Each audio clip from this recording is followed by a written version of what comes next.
What are social determinants of health? They are non-medical factors that can impact individuals' health outcomes and overall health. They also include social and economic status, access to food and health care, neighborhood, work, education, and age. In addition, socioeconomic status, physical environment, behavioral factors, gender, and culture are all examples of social determinants of health.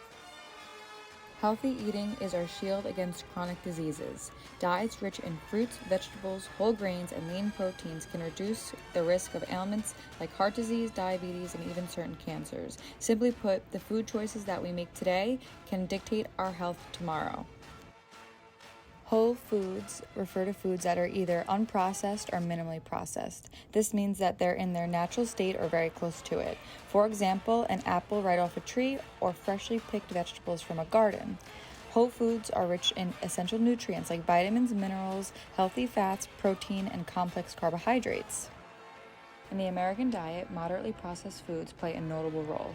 Think of foods like canned vegetables or deli smoked turkey sandwiches. They're a step away from the farm, but aren't ultra-processed foods. These foods offer convenience and are often found in our kitchens. While they have a place in our meals, it's crucial to balance them with whole foods. Ultra-processed foods, often cheaper due to preservatives, are packed with harmful sodium, saturated fats, and sugars. These dietary culprits can lead to severe conditions like heart disease, cancer, and diabetes. Did you know Americans consume 3 times the recommended sugar limit, risking diabetes, or that exceeding a mere 13 grams of saturated fat daily can heighten your risk of heart disease? Additionally, too much salt can spike our blood pressure and harm vital organs. Let's prioritize our health by choosing our foods wisely. Barriers to accessing healthy food include financial constraints and food affordability. Those who don't earn much money often have a hard time choosing between healthy food options and other expenses.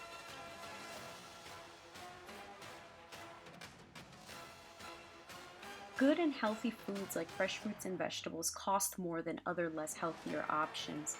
Therefore, people with more money and a better social status usually have enough resources in place to purchase these healthier food options, and they live in places where it's easier to access these food options.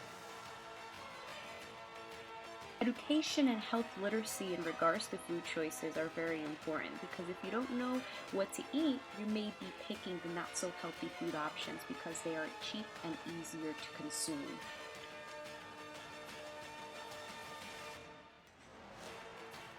Some of the healthy resources that aim to combat the previously mentioned barriers to health include healthy food options that are accessible to those that are low income, the elderly and disabled, mothers-to-be, and even programs specific to children, amongst many others. And here are some other possible solutions that have been working towards the same goal, such as the Healthy Food Access for All American Act, which provides incentives to those that open grocery stores and food deserts, and policies attempting to limit the number of fast food restaurants in certain neighborhoods. Lastly, it really comes down to each community to address the health eating concerns. On the right here, you can see that healthy foods can actually be purchased at higher quantities than what you get with fast food. We need to increase awareness of the benefits of healthy food choices through communal events where we can not only educate others, but also be creating a supportive environment that encourages healthy eating. As we can see, these social determinants make healthy eating an impossible mission for many people in our society. As shown in the CDC's Health Impact Pyramid, these socioeconomic factors that underpin health also determine the availability of nutritious foods.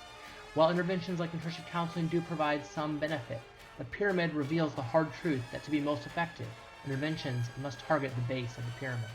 Thus, policy changes are more effective than nutrition counseling, but socioeconomic disparities must be remedied in order to optimize nutrition and health. To overcome these social determinants requires a multifaceted approach involving population-level policies and programs, including the SNAP, WIC, and emergency food programs discussed earlier, general nutrition counseling approaches, and lifestyle medicine with medically directed food packages and meal programs. Through such changes at all levels, this becomes mission possible.